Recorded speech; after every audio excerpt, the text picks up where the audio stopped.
Ok, super. Donc, on est en direct. Donc, je m'appelle Nicolas Ferreira, je suis secrétaire général du pôle.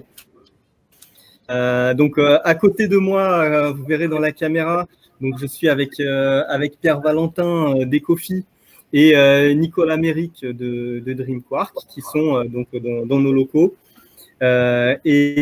Donc, je remercie vraiment beaucoup à tous les participants d'avoir accepté de participer à cette table ronde.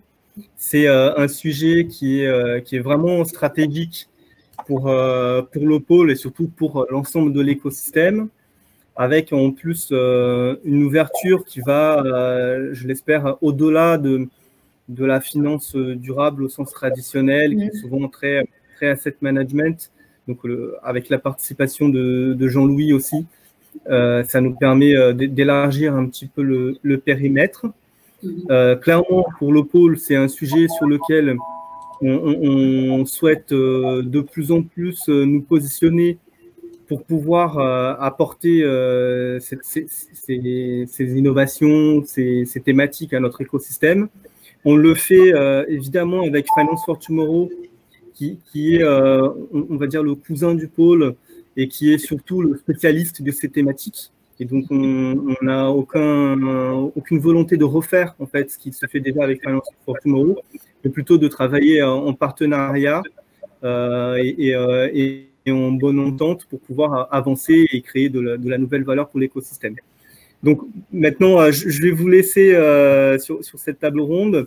Merci beaucoup à Ilham et à Elancy qui nous ont aidés à organiser tout cela, qui ont fait aussi une très très belle étude sur le sujet de la finance durable et qui vont nous en parler et dont on est ravis d'être partenaires. Et je vais vous laisser entre de très très bonnes mains. Merci beaucoup Nicolas, merci pour cette introduction. Donc bienvenue à tous à notre table ronde du jour, en effet, donc, qui traite du thème de la finance durable, qui est organisée donc avec notre partenaire Finance Innovation. Donc je me présente pour ma part, je suis Ilham Nassor, je suis manager au sein du cabinet de conseil donc Elancy, qui vient d'être introduit, qui est spécialisé dans le secteur de la banque, finance et assurance. On s'intéresse, c'est vrai, depuis un moment donc au sujet de la finance durable. On publie une étude en partenariat donc avec Finance Innovation au courant du mois de juillet. Et notre objectif, c'est vraiment d'accompagner les clients dans leur transformation, l'évolution de leur modèle et pratiques qui vont justement dans le sens des investissements et des trajectoires de développement responsable. Donc, le sujet de la table ronde du jour, c'est vraiment de savoir comment la finance durable et sociale va participer à la construction du monde de demain. Pour en parler, je suis heureuse de présenter le panel d'experts qui est très varié, très riche et qui est justement très représentatif de la richesse de l'écosystème de la finance durable. Ils nous font le plaisir, mais aussi leur point de vue sur le sujet. Donc, je vais introduire un à un. Donc, il y a Pierre Valentin. Donc, Pierre Valentin, vous êtes le président du directoire d'Ecofi Investissement, qui est donc filiale du Crédit Coopératif, qui est donc une société de gestion très innovante, pionnière dans le secteur, étant donné que ça fait maintenant plus de 20 ans que vous intervenez sur les sujets d'ISR, et avec la particularité aussi d'être pionnier sur les sujets d'innovation. Donc, vous allez nous en dire un mot tout à l'heure. Donc, bonjour Pierre. Bonjour, merci de cette présentation et je me permets d'ajouter que nous sommes aussi depuis quelques jours une entreprise à mission au sens de la loi Pacte. D'accord, bon bah bravo, merci Pierre. Donc Anne-Claire Roux, vous êtes donc directrice de Finance for Tomorrow, qui est donc une initiative qui est lancée depuis un moment donc au sein de Paris Europlace. Vous faites intervenir plus de 80 membres au sein de cette initiative. Votre objectif, c'est vraiment de développer les sujets de la finance durable et sociale et d'en faire un véritable moteur de développement de la place de Paris de façon à la positionner en place financière de référence. Donc, vous allez nous faire part justement de toutes les alliances multilatérales que vous mettez en place dans le cadre de cette table ronde. Donc, bonjour Anne-Claire. Bonjour Ilham, bonjour à tous. Bonjour. Ravi d'être avec vous aujourd'hui. Super. Alors, et on a aussi avec nous Jean-Louis Kiel. Donc, Jean-Louis Kiel, vous êtes président, vous, de Crésus, donc qui est une association française qui est créée donc il y a maintenant 30 ans. Vous avez pour but donc d'accompagner les ménages en difficulté financière.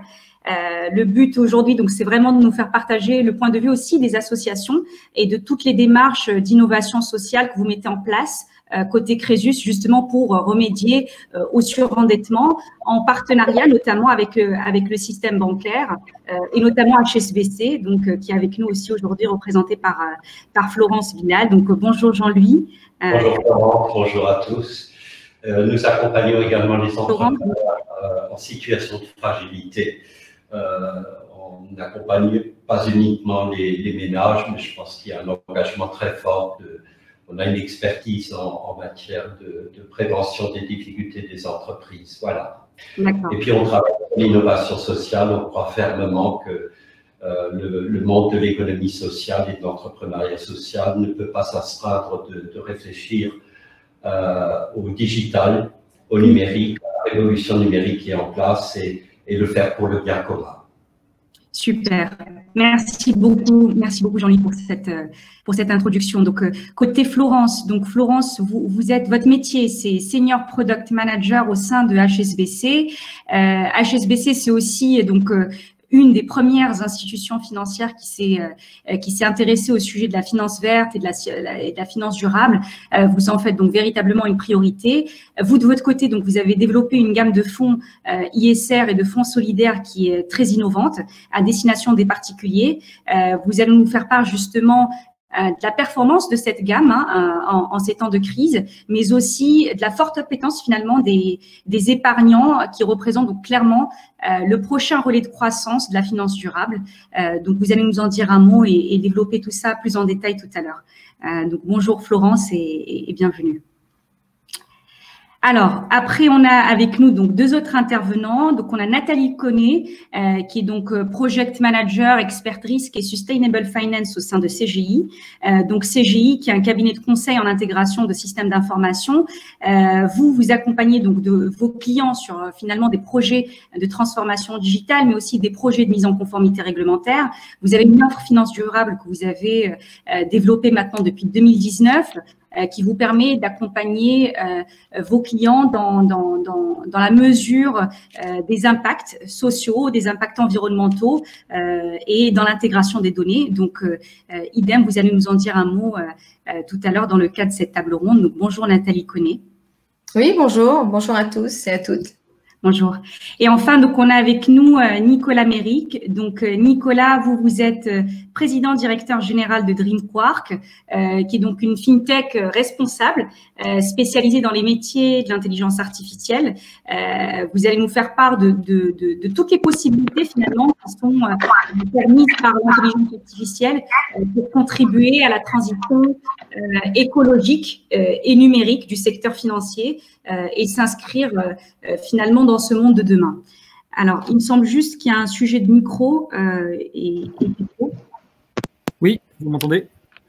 Donc, oui. Merci pour l'introduction. Donc, effectivement, DreamQuark développe des technologies d'intelligence artificielle responsable et on travaille aussi sur par exemple, un moteur de recommandation qui intègre de l'intelligence artificielle plus des données ESG de manière à accélérer la problématique de l'ESG dans la distribution de produits d'investissement. Donc, c'est vrai que c'est très fort dans la dimension asset management et nous, on essaye de faire aussi de bridger le gap sur la partie distribution de produits d'investissement responsable. On travaille sur une initiative avec Catos sur ce sujet. D'accord, super. Merci beaucoup, Nicolas.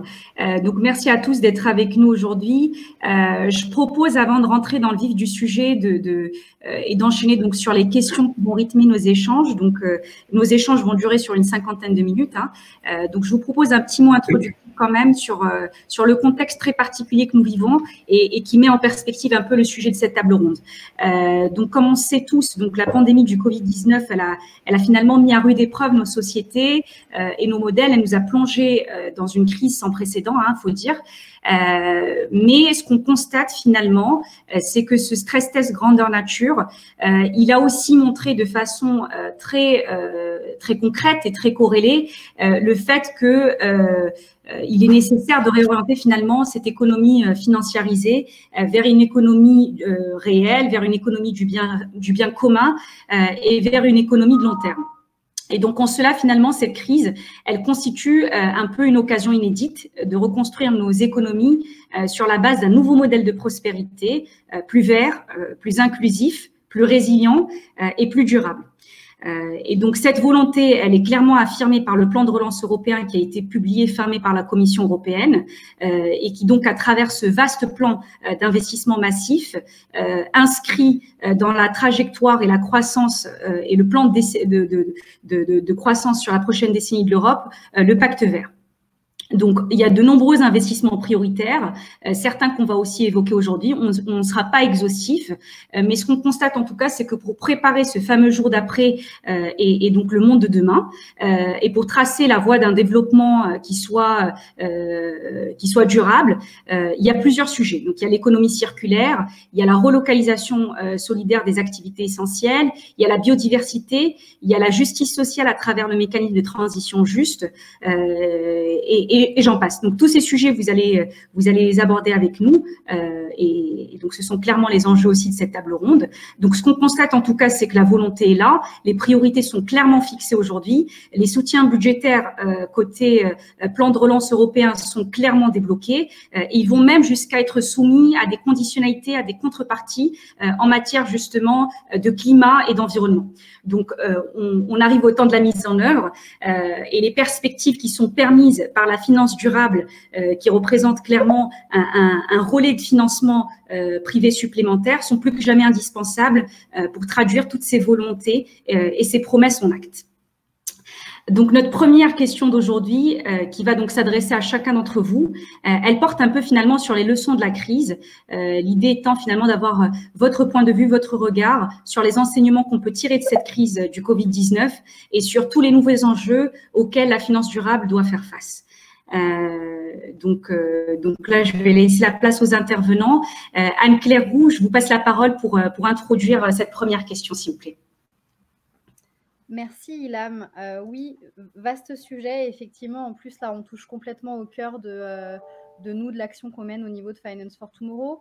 Peut-être pour vous répondre rapidement, nous, ce qu'on observe, c'est que vraiment la crise est assez révélatrice du défi aussi de notre génération et que si ce n'est pas forcément toujours évident, peut-être pour des non-spécialistes, en réalité, on voit que le lien entre crise sanitaire et enjeux climatiques et aussi pression sur la biodiversité a été identifié depuis très longtemps par les scientifiques et est quand même aussi au cœur des sujets de la crise Covid parce que on voit que notamment le fait d'avoir aussi des animaux, plus d'interactions entre la faune sauvage et les zones périurbaines, ça crée aussi un risque de développement de maladies comme le Covid beaucoup plus important et donc de crise sanitaire en boucle.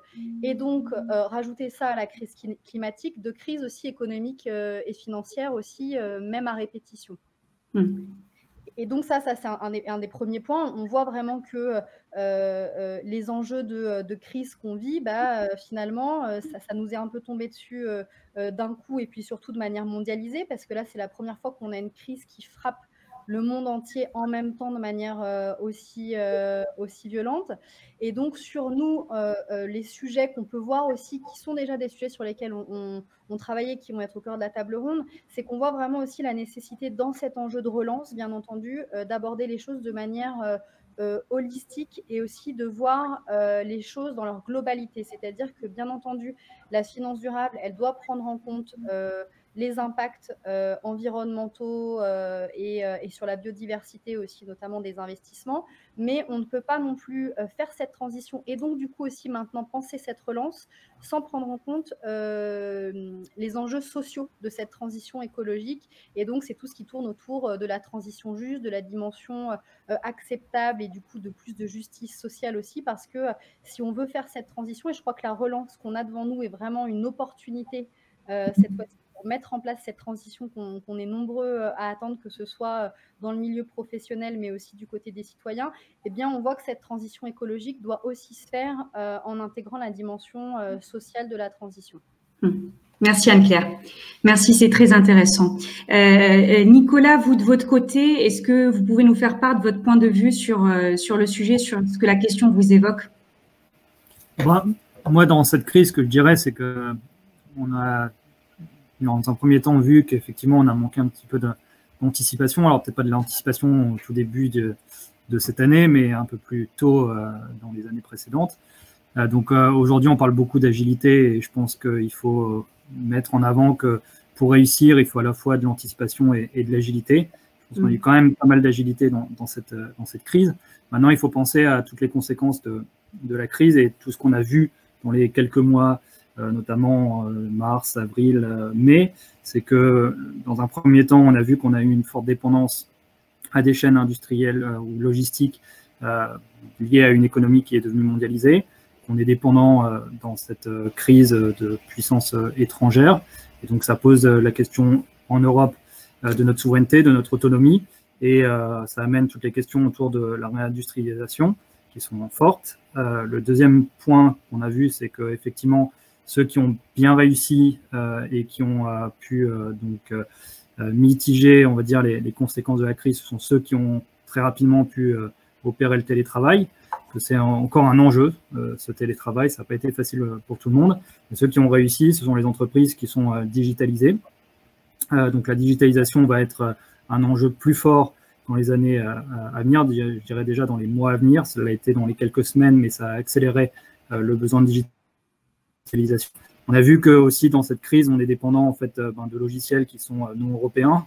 Les deux grands gagnants, je dirais, de la crise en termes de digital, c'est à la fois Microsoft via Teams et puis, je pense, Zoom en Chine. Donc, se pose la question de comment, en Europe, on devient souverain sur cette digitalisation. Et puis, il y a tous les enjeux autour de la donnée, autour de l'intelligence artificielle qui vont venir, puisque la donnée, si la digitalisation se fait via des Américains ou des Chinois, ça veut dire que il y a des données qui vont dans ces pays-là et on tire pas garde pas la valeur en Europe, donc cette souveraineté digitale va être très forte.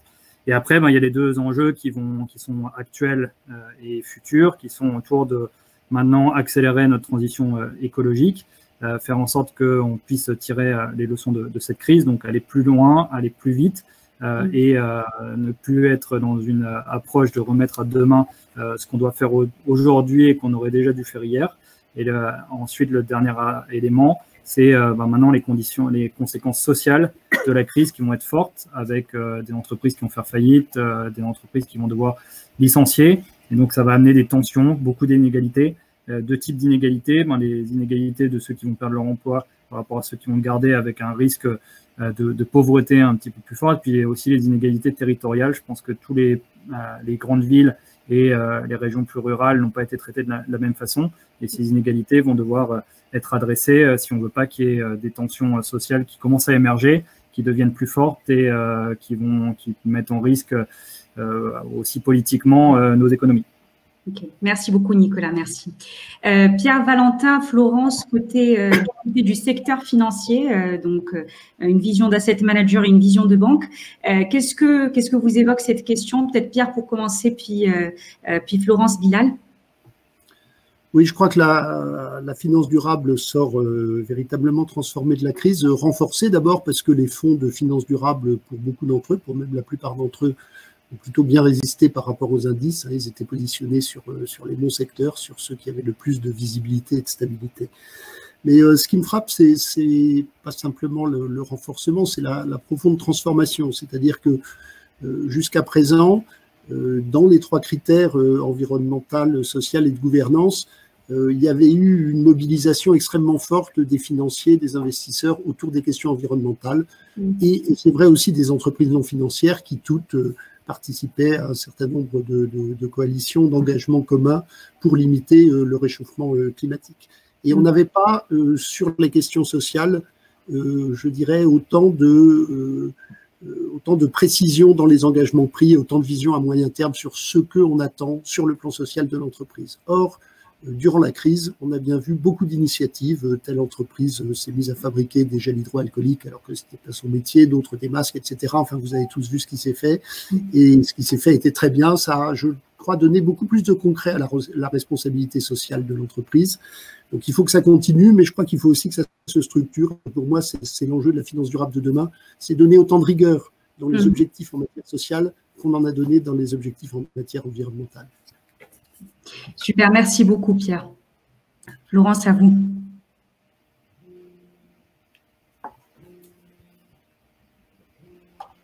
Allô? Laurence, il faut… Vous m'entendez mieux? Oui. Bon, je vais garder le casque. Alors oui, c'est vrai que je rejoins Pierre. Hein, c'est en tant qu'acteur privé, nous avions déjà une prise de conscience sur les enjeux du développement durable, et c'est la raison pour laquelle aujourd'hui nous travaillons chez HSBC à l'intégration de critères environnementaux, sociaux et de gouvernance pour l'ensemble de nos produits, puisque aujourd'hui c'est un prérequis que nous utilisons dans nos processus d'investissement depuis 2007. Et aujourd'hui d'ailleurs, 100% de notre offre de placement intègre ces critères ESG. Toutefois, avec cette crise sanitaire, cette crise du Covid, on a pu voir d'autres enjeux qui ont été mis en exergue. On peut citer, par exemple, ça a été cité juste avant, la perte de biodiversité, hein, qui est liée entre autres aux déforestations et aux pertes de zones naturelles.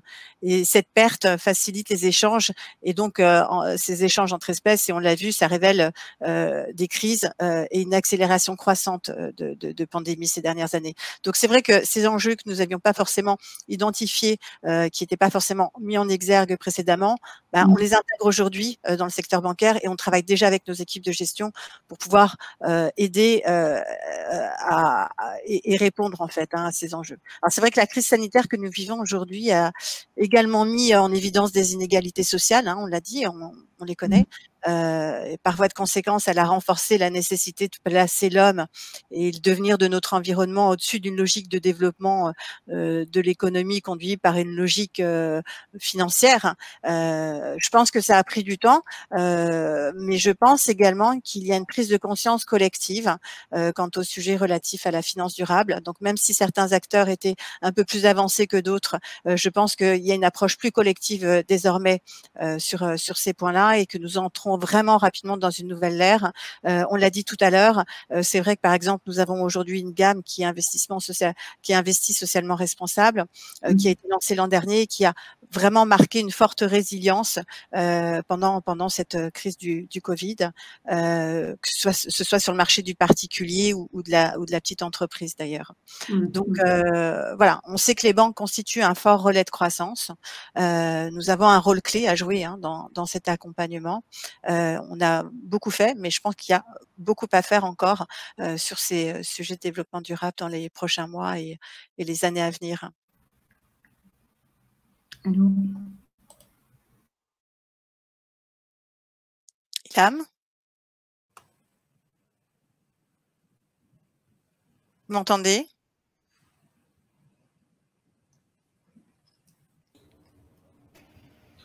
On vous entend, mais on n'entend que moi. Nous avons perdu Ilham. Quel silence. Alors, on va continuer. Il me semble que je devais prendre la relève, donc… C'est notre question. Donc, je me permets d'intervenir. Donc, effectivement,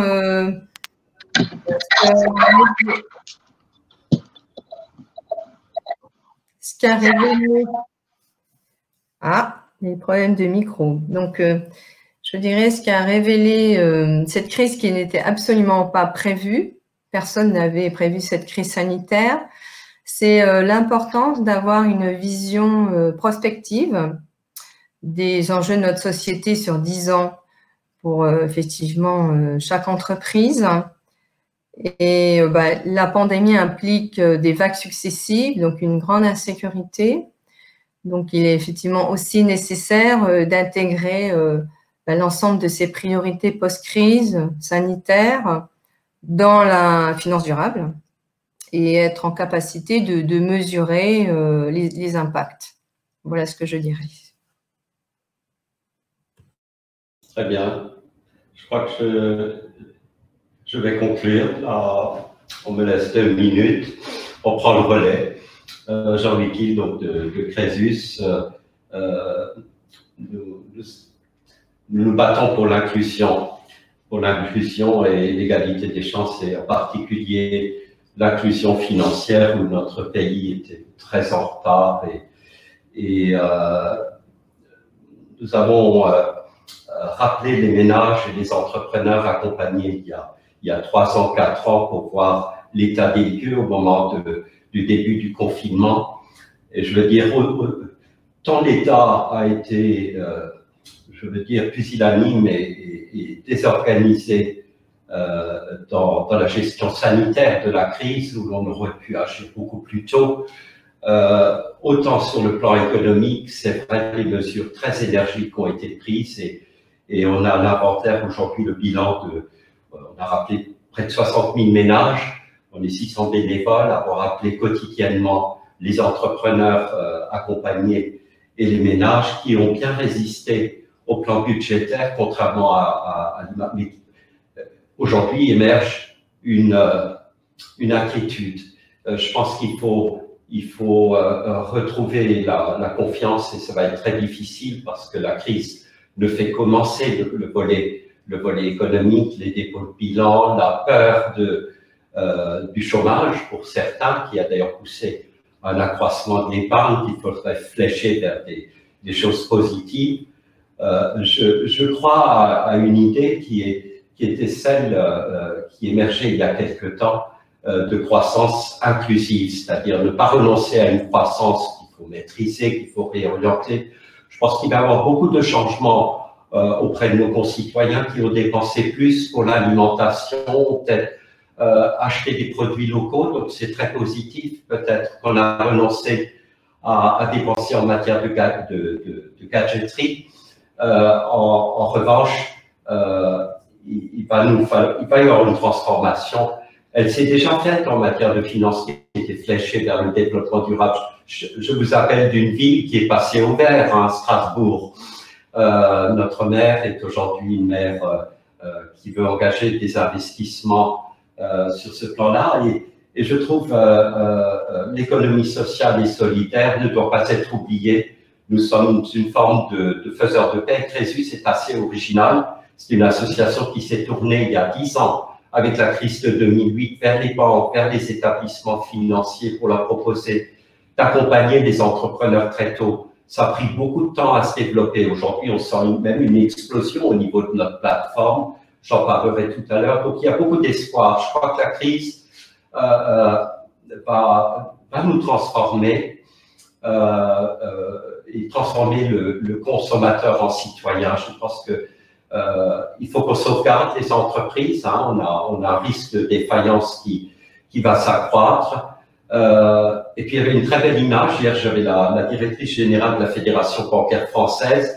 À l'entrée, ils ont un grand poste téléviseur.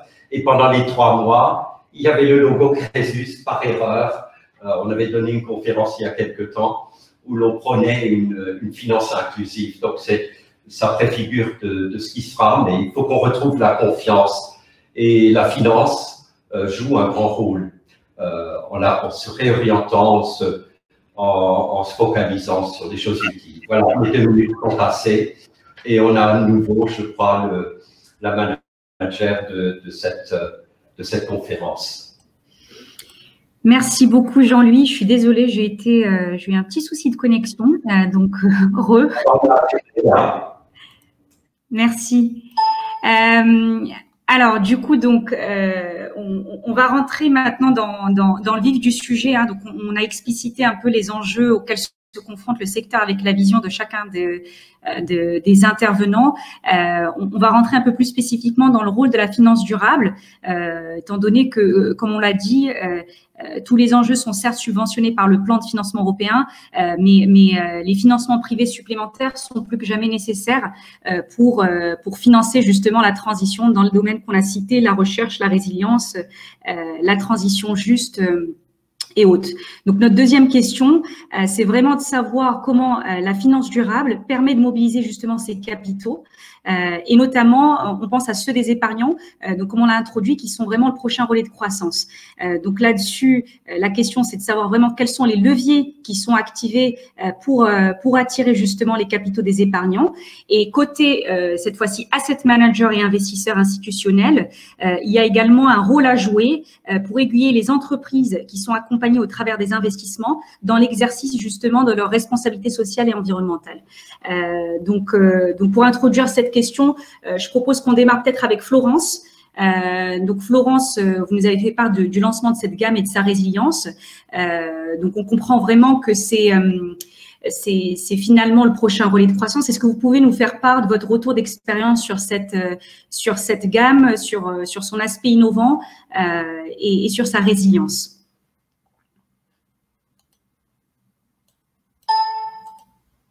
De partager avec vous la manière dont on travaille en interne pour sensibiliser toutes les équipes avec lesquelles nous travaillons et notamment donc nos collaborateurs qui sont quand même les premiers relais en fait pour communiquer autour de ces enjeux puisque c'est eux qui sont au contact de nos clients également. Donc c'est vrai que outre la performance de nos fonds et la résilience de celle-ci, il est important en fait que le message soit bien intégré par nos équipes et que cette sensibilisation soit pleine.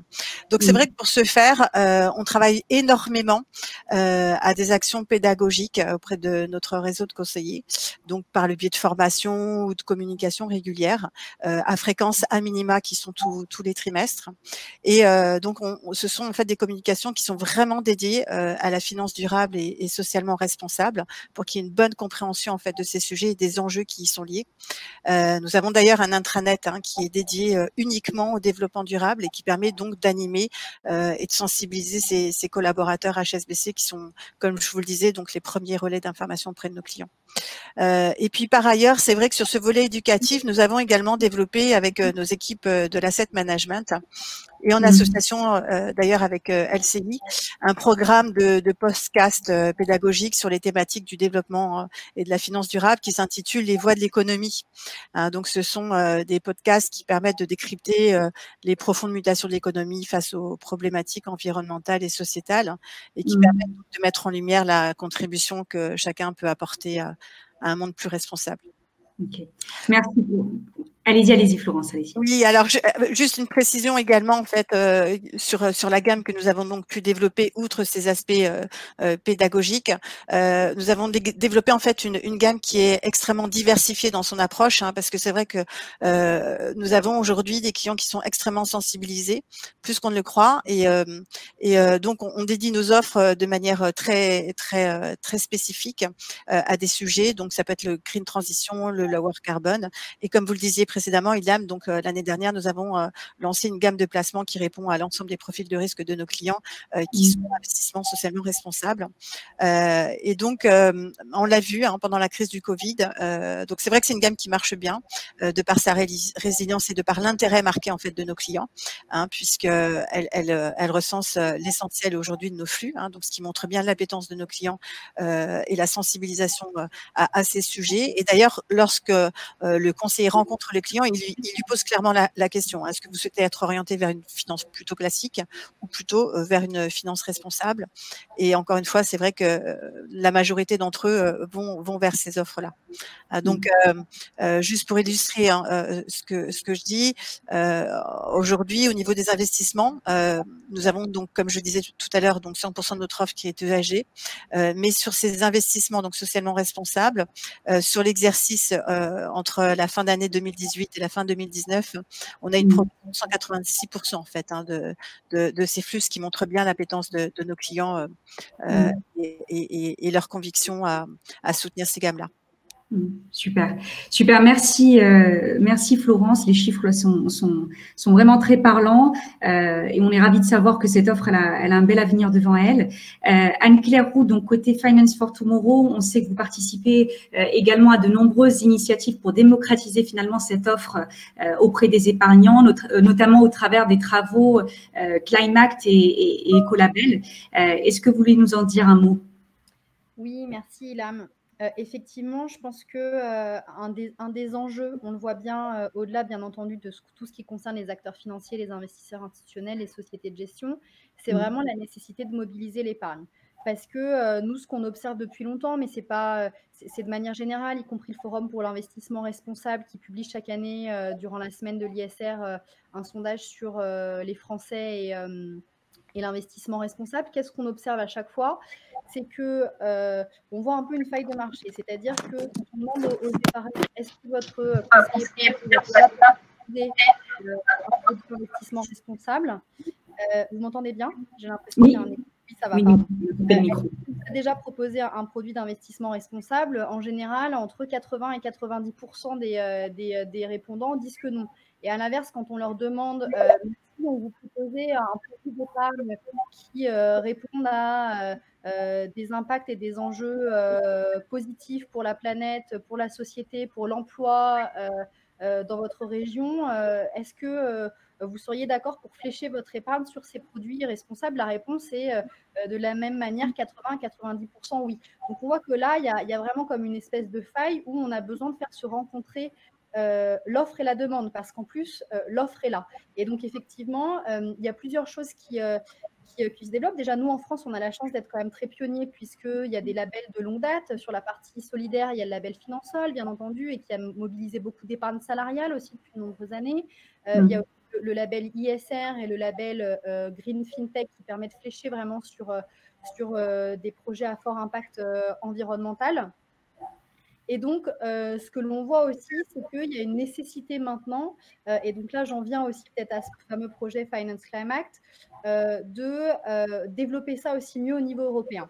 De la même manière, en fait, qu'il y a quelques années, par exemple, si je prends un exemple très concret du label sur l'agriculture biologique, il y a 20 ou 30 ans, quand le label n'existait pas, on en avait en France, ça semblait extrêmement compliqué de dire qu'on puisse avoir un label commun qui permette d'avoir une identification commune de tous les l'Union européenne. Et bien en fait, c'est possible aujourd'hui. Et donc, l'idée, c'est d'avoir ce même type d'écolabel pour les produits financiers pour justement permettre de mieux orienter l'épargne des citoyens au niveau européen. Et en plus, un chiffre quand même important vous avez mentionné, Ilham, en introduction, les travaux actuellement en cours au niveau de la Commission européenne. Eh bien, on voit que l'épargne des ménages, ça représente quand même 40% des actifs financiers en Europe. On voit que là, on a une capacité justement de cet enjeu de redirection massive des flux financiers, de mobiliser l'épargne pour flécher mieux cette épargne et l'orienter vers des projets à fort impact environnemental et social également, et qu'en plus, ça répond aussi à une demande des citoyens. Et enfin, et je terminerai là-dessus, sur le projet effectivement Finance Climate, qui est un projet avec un consortium de 8 acteurs dont on fait partie, qui est piloté par l'ADEME au niveau européen. Là, on travaille de manière très concrète. En ce moment, il y a une révision de MiFID qui va nous permettre de proposer un questionnaire prenant en compte les critères ESG, justement, environnement, social, gouvernance, dans les préférences des épargnants. Et donc ça, typiquement, c'est aussi le genre de concret sur lequel on espère pouvoir avoir un impact, et pas uniquement au niveau français, mais sur l'ensemble de l'Union européenne. Ok, super, super. Merci beaucoup Anne-Claire. Donc, pour revenir justement au plan de relance européen, on voit bien que lui a été soumis quelque part à des conditionnalités, des contreparties, à un suivi. Côté asset manager, on comprend qu'il y a aussi, et investisseurs institutionnels, un rôle clé à jouer dans l'accompagnement des entreprises qui sont financées dans la durée, et donc quelque part suivre l'évolution finalement de ces investissements. Pierre Valentin, est-ce que vous voulez nous en dire un mot sur les mesures d'accompagnement que vous mettez en place justement pour les aiguiller dans la prise de leur responsabilité environnementale et sociale? Oui, vous avez tout à fait raison de souligner ce point, parce que on assimile souvent l'ISR à un processus de sélection qui exclut un certain nombre d'entreprises parce qu'elles ne répondent pas aux conditions minimales pour constituer un portefeuille qui puisse être qualifié d'ISR ou même labellisé ISR. Mais ça n'est pas la totalité de la démarche. La démarche consiste aussi, pour les entreprises qui sont éligibles dans les portefeuilles, à les faire progresser pour aller toujours vers de meilleures pratiques en matière de RSE. Donc, il y a énormément de choses, il y a énormément de choses qui se font déjà, d'abord par les coalitions d'actionnaires ou d'investisseurs qui poussent dans certaines directions sur les sujets d'environnement. Par exemple, là, on a beaucoup On a beaucoup cité les campagnes de désinvestissement sur les entreprises qui étaient actives dans le charbon, mais on peut citer aussi ce qui s'est fait pour inciter très fortement les entreprises à publier des stratégies climat, c'est-à-dire à s'engager sur leur politique sur plusieurs dizaines d'années en matière de compatibilité avec la trajectoire de degrés.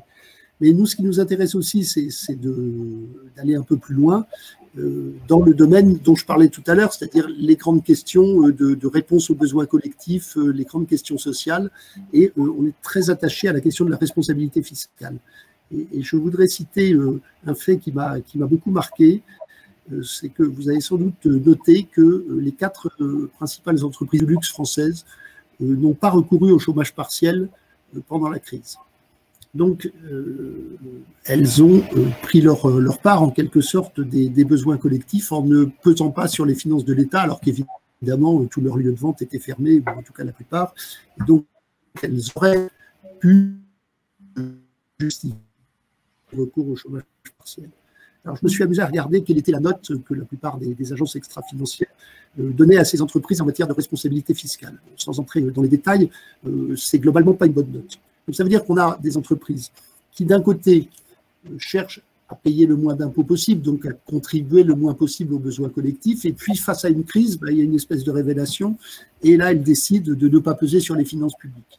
Donc, il y a des vrais tournants qui se prennent, et nous, on voudrait justement faire de cette question de la responsabilité fiscale, qui est étroitement liée à la RSE, parce que la première des responsabilités sociales, c'est la responsabilité civique, faire de cette question une question qui compte. Et pour ça, on souhaite, et d'ailleurs beaucoup d'investisseurs sont avec nous dans cette coalition, on souhaite que les entreprises publient les impôts qu'elles payent pays par pays, en même temps qu'elles publient les effectifs et les chiffres d'affaires correspondants. Merci beaucoup Pierre.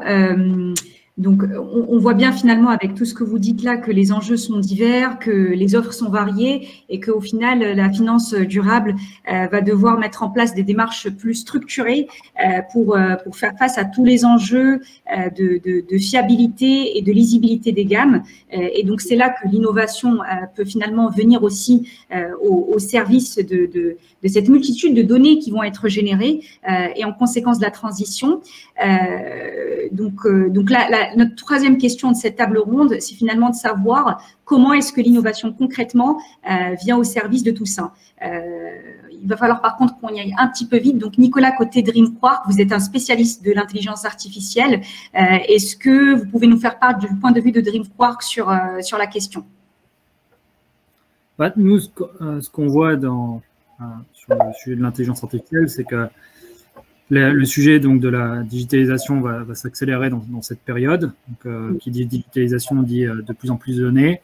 Qui dit de plus en plus de données dit que l'intelligence artificielle devient de plus en plus une possibilité, parce que pour faire de l'intelligence artificielle, il faut de la donnée.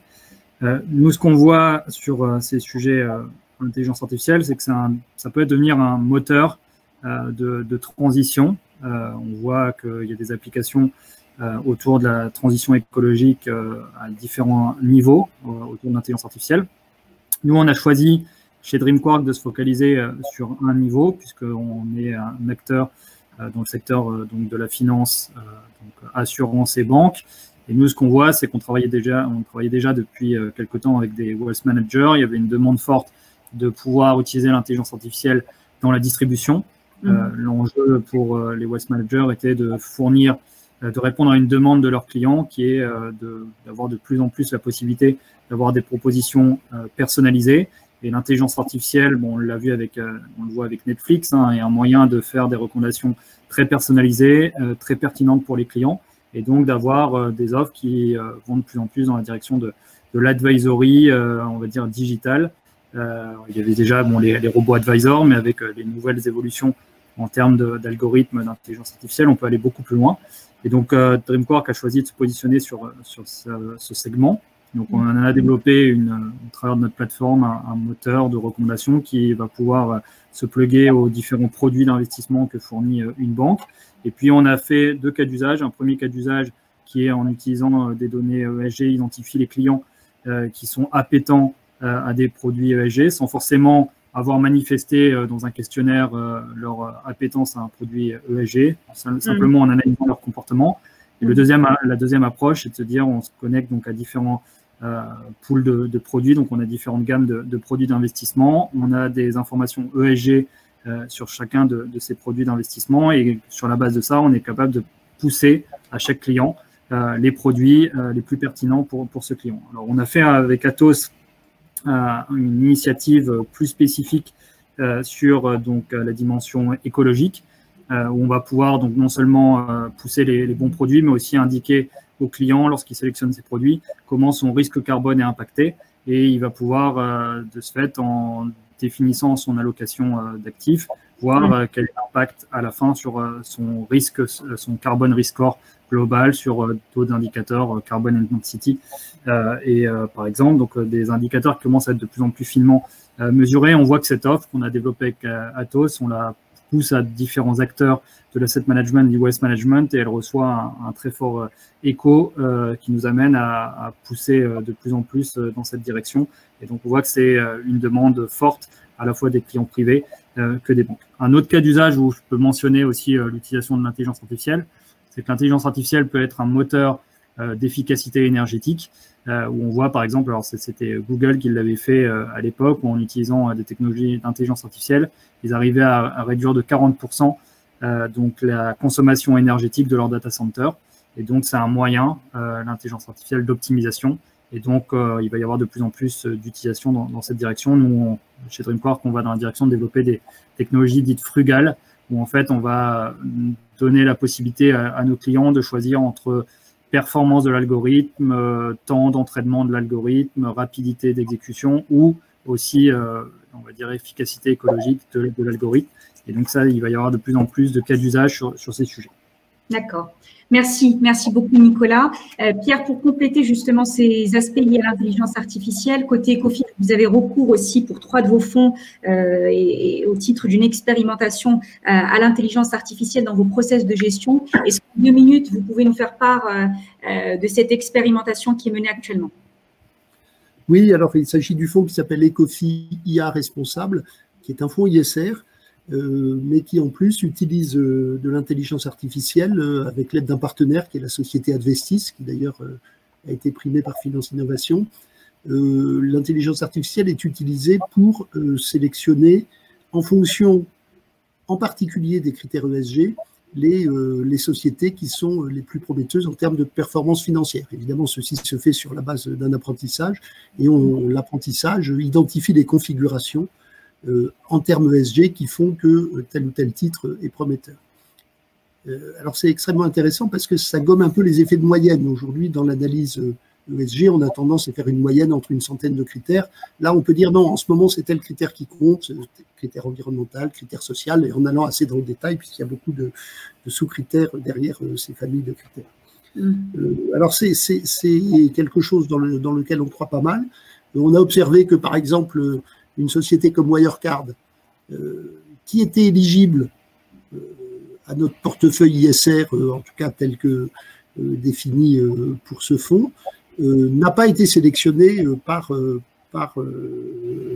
mécanisme d'intelligence artificielle. Et on est en train de regarder plus en détail quelles sont les règles, puisque en fait la méthode d'intelligence artificielle s'exprime par ce qu'on appelle des règles d'association. Donc quelles sont les règles qui ont été à l'œuvre et qui vont expliquer pourquoi on n'a pas choisi ce titre. Et on en attend pas mal d'enseignements, parce qu'évidemment, il faut pouvoir expliquer aux investisseurs de façon concrète en quoi l'intelligence artificielle apporte quelque chose.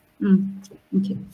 Merci beaucoup Pierre. Donc Nathalie, pour clôturer sur l'aspect innovation, est-ce que vous pouvez nous faire part côté CGI en quelques minutes de toutes les use cases que vous mettez en place finalement pour l'intégration des données et en citer quelques-uns qui sont significatifs?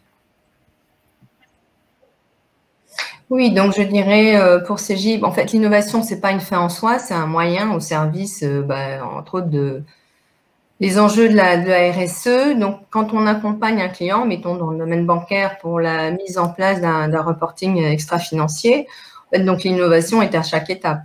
Dans le cadrage stratégique, vous allez avoir la partie agile et management à l'échelle, agile avec des acteurs métiers, banques, investisseurs, conformité risque, des acteurs plus experts en climat, la géographie, effectivement, toutes les météorologies, sanitaires, dans les scientifiques. Et toutes ces personnes vont trouver effectivement un langage commun, des indicateurs de pilotage stratégique ou réglementaire. Mettons pour l'environnement, ça va être le financement, l'investissement des énergies, au sein des énergies non renouvelables. Pour le social, ça peut être effectivement nombre de clients suivis pour surendettement. Et le sociétal, mettons les montants dédiés au mécénat. Pour la partie de cadrage du process global de reporting, vous pouvez utiliser l'innovation de la RPA, donc l'automatisation des activités de contrôle, d'audit des données. Pour effectivement les cadrages techniques, donc l'identification est la source des données. Il y a énormément de fournisseurs. Donc, il y a les données pareil, climat, géographie, sanitaire, socio-économique. Donc, vous pouvez utiliser l'intelligence artificielle pour le filtrage ou également le data management ou on va dire tout ce qui est exploitation de données de masse, le big data, pour effectivement organiser des données métiers, voilà, les données stratégiques et autres. Pour la suite, c'est le cadrage effectivement pour intégrer ces données à la source des applications de gestion. Donc, dans le domaine bancaire, ça va être toutes les applications de connaissance client, KYC, d'octroi, de crédit, d'investissement, de gestion des risques prudentiels. Donc là, il va y avoir l'architecture des données, donc l'innovation est extrêmement importante. Et puis également tout ce qui est calcul en parallèle pour optimiser les temps de réponse. Et puis après, dans la partie pilotage, des reportings dédiés, la communication, vous avez la data visualisation, c'est l'innovation. Pour finir, les usages, donc optimiser des usages, des nouveaux, avec la data science qui va effectivement préparer des données et effectivement organiser des patterns. Donc voilà, il y a beaucoup à faire dans le monde de l'innovation sur un use case. Voilà. Super. Super. Merci beaucoup, Nathalie. Donc, on voit bien finalement que les partenariats, quelque part, entre typiquement là, ce qu'on est en train de citer, des acteurs traditionnels et des fintechs sont essentiels pour aller dans le sens du développement de la finance durable. Mais plus largement, le sujet de collaboration, de partenariat et d'alliances multilatérales entre les secteurs du public et du privé nous paraissent nécessaires pour justement apporter une réponse coordonnée et forte sur la durée sur le secteur de la finance durable. Donc, Jean-Louis et Florence, on en a parlé au moment où on vous a présenté. Vous êtes l'exemple parfait, finalement, de cette collaboration publique et privée sur les sujets de la finance durable et sociale. Est-ce que vous pouvez nous faire part du modèle de partenariat qui est mis en place entre Crésus et le système bancaire, dont HSBC, entre autres, pour accompagner, finalement, les différentes personnes qui sont en situation financière fragile? Absolument. Bien, nous partions avec un énorme handicap, la difficulté en France de parler d'argent et de faire coopérer ensemble la sphère économique qui est pourtant essentielle et la sphère sociale. Et notre réseau qui a été créé il y a 30 ans, d'ailleurs, son évolution s'est faite au fil des crises. C'est assez amusant et assez tragique. Crésus est né il y a 30 ans en Alsace et a été créé par une magistrate pour une durée de 2 ans pour accompagner les frontaliers, salariés frontaliers qui bossaient en Allemagne et en Suisse. Et à raison d'une crise, ils étaient les premiers licenciés et nous avons comme objectif d'éviter que ces ménages ne connaissent pas d'échéance du terme de leur prêt immobilier. Rappelez-vous, il y a 30 ans, les taux d'intérêt des prêts immobiliers étaient de 12-13%, mais nous avons aussi une inflation très forte que nous avons abandonnée par la suite. Et en 2003, Jean-Louis Borloo, il y avait la crise Internet, Jean-Louis Borloo était venu en Alsace et nous a conseillé d'essaimer notre modèle d'accompagnement qui n'avait aucun partenariat avec la sphère bancaire, d'accueillir sur l'ensemble du territoire tout ménage, tout entrepreneur en situation de fragilité. C'était du curatif. Il n'y avait comme seule solution parce que les Français parlent très tard de l'argent, n'aiment pas l'argent, bien. Ils aiment l'argent mais n'aiment pas en parler. Et en fait, il y a un problème culturel dans notre pays. Et donc, on a on a essaimé notre modèle en Vieille-France, dans toutes les autres régions, les 600 bénévoles. On donne 130 000 consultations avec très peu de moyens, quasiment pas d'aide publique. Au lieu de tendre la séville, le bénévolat nous apporte la force. En 2008, il y a eu la crise des subprimes et là, nous avons décidé de créer une association chargée d'innovation sociale. Nous avons tendu la main aux banques, aux sociétés financières, aux grandes mutuelles, en leur disant que lorsque vous avez un entrepreneur en difficulté ou un ménage en situation de fragilité, transférez-nous cela en temps réel. On a créé un intranet et petit à petit, c'était très difficile. Au début, je rentrais les larmes aux yeux. On me disait, écoutez, occupez-vous du curatif, mais le préventif, c'est pas votre métier. Aujourd'hui, on a démontré, on a 43 partenaires, établissements financiers et bancaires. HSBC en fait partie. BNP est une entreprise également très engagée à ce niveau-là. Et on a accompagné 66 000 ménages. On a sauvé 500 millions de créances pour un coût qui est à peine de 6 millions. Donc, vous voyez qu'on peut avoir à la fois un impact économique et un impact social. On voudrait aller plus loin. Cette crise nous appelle à faire plus de prévention. On a mis en place un programme d'éducation financière. On a formé 500 000 jeunes, accompagnés par des banquiers dans les collèges, dans les CFA, pour rappeler ce qu'est un budget, qui se conjugue avec à la fois un peu de frugalité, parce qu'on ne peut pas tout avoir tout de suite, mais en même temps du plaisir. C'est la première fois que le budget, l'éducation financière est essaimé de cette manière-ci. On a décidé d'aller plus loin.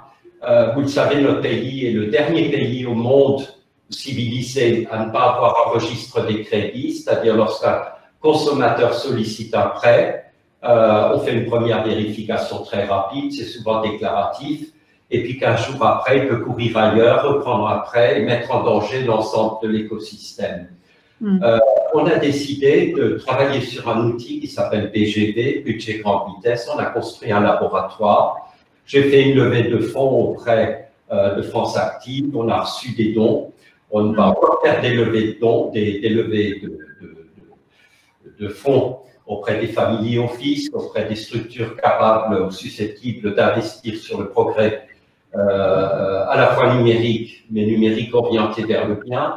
Et dont l'objet sera, via la DSP2, de donner une situation en temps réel du budget, du reste à vivre qui est différent du solde disponible sur le compte, de calculer l'ensemble des aides sociales existantes, d'aider à monter les dossiers, d'avoir au travers d'algorithmes de fragilité, de prédire le risque de dérapage, de mettre en place le recouvrement inversé où cette fois-ci c'est le citoyen qui raverse sa banque vers son bailleur pour trouver une solution avec une situation réelle au lieu d'attendre qu'il y ait l'impayé. Donc, c'est un outil absolument innovant qui sortira l'année prochaine en test et qui sera diffusé par des partenaires, puisqu'on tient, je pense, pour l'économie sociale, à des progrès à faire en matière de coopération. D'abord, entre acteurs de l'économie sociale, chacun veut cultiver ses pauvres. Je crois davantage j'ai une culture d'entreprise, je crois davantage avec la coopération avec les grands de l'économie traditionnelle pour qu'ils se transforment aussi sans faire de la révolution, parce qu'en tant qu'entrepreneur social, on apporte aussi peut-être une connaissance sociologique qui permet de faire progresser cette société. Voilà le pari de Crésus, qui est celui d'un pari d'avenir, et surtout, nous voulons être des faiseurs de paix. C'est très important, une paix entre... L'État a été très lent à nous soutenir. Je crois davantage à des coopérations constructives plutôt que de tendre la séville à l'État qui lui-même est surendetté et risque de finir au guichet de Crésus. Ok, merci beaucoup. Alors, il nous reste 2 minutes, donc je ne pense pas qu'on puisse faire intervenir les deux.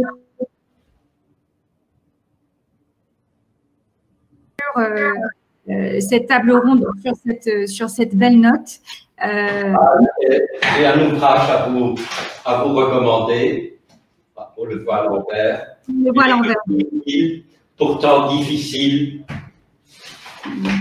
Alors, côté CGI, Ecofi et Finance for Tomorrow, il y a également des partenariats qui sont mis en place. On sait que Finance for Tomorrow se donne aussi pour mission d'agir concret et de renforcer les synergies, la co-construction publique-privée. Voilà, malheureusement, il nous reste 1 minute, donc on va conclure sur cette belle note de fin, donc qui est de dire que ces alliances sont finalement nécessaires. Donc, merci à tous d'avoir participé.